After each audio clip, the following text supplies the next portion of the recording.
तर लाडक्यांनो, लाडकी बहीण योजनेच्या राज्यातल्या 2.5 कोटी महिलांपैकी 40 लाख महिला ह्या अपात्र होण्याची शक्यता आता वर्तवल्या जात आहे.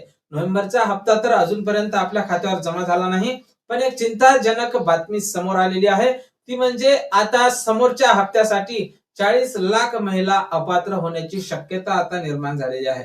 काय सविस्तर माहिती आहे समोरच्या 1 मिनिटात आपण पाहणार आहोत. त्यापूर्वी तुम्ही जर नवीन असाल तर नक्कीच आपल्या व्हिडिओ लाईक करा, चॅनलला सुद्धा सबस्क्राईब करून घ्या. तर पाहून घ्या लाडक्यांनो, नोव्हेंबरच्या हप्त्याचं वितरण हे 3 डिसेंबरच्या नंतर होणं अपेक्षित होतं, पण आचारसंहिता वाढल्यामुळे 20 डिसेंबरच्या नंतर होणं अपेक्षित होतं, पण अजूनपर्यंत कसलीही माहिती समोर आलेली नाही. आणि लाडक्या ताईंनो, जर आचारसंहितेमुळे जर हे वितरण होत नसेल तर तुमचं वितरण हे आता प्रचंड लांबणीवर जाणार आहे आणि 16 जानेवारीच्या नंतरच तुमचं वितरण होईल. त्यामुळे लाडक्या ताईंनो, तुम्ही वितरणासंबंधीची चिंता सोडा, पण जे 40 लाख महिला अपात्र होतील त्यांचं काय?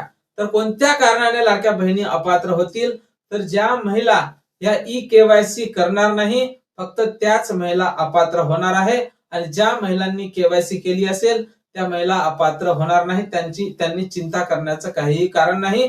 पण ज्या महिलांनी अजूनपर्यंत केवायसी केलेली नसेल त्यांनी लवकरच केवायसी करून घ्या. त्यानंतर लाडक्या ताईंनो, तुमचे वडील किंवा पती यांचं जर निधन झालं असेल तर त्यांचं मृत्यू प्रमाणपत्र अंगणवाडी सेविकेकडे नेऊन द्या. तुम्ही जर घटस्फोटित असाल तर घटस्फोटित प्रमाणपत्र अंगणवाडी सेविकेकडे 31 डिसेंबरच्या अगोदर देणे अनिवार्य आहे. आणि तरच तुम्ही लाडकी बहीण योजनेसाठी समोरच्या हप्त्यासाठी पात्र असणार आहात. लाडक्या ताईंनो, नोव्हेंबरच्या हप्त्यासंदर्भात जशी काही नवीन अपडेट येईल सर्वप्रथम तुम्हाला आपल्या चॅनलवर व्हिडिओ पाहायला मिळणार आहे. त्यामुळे तुम्ही जर नवीन असाल तर नक्कीच आपल्या चॅनलला सबस्क्राईब करा आणि आपल्या चॅनलवर अपडेट राहा. जय महाराष्ट्र.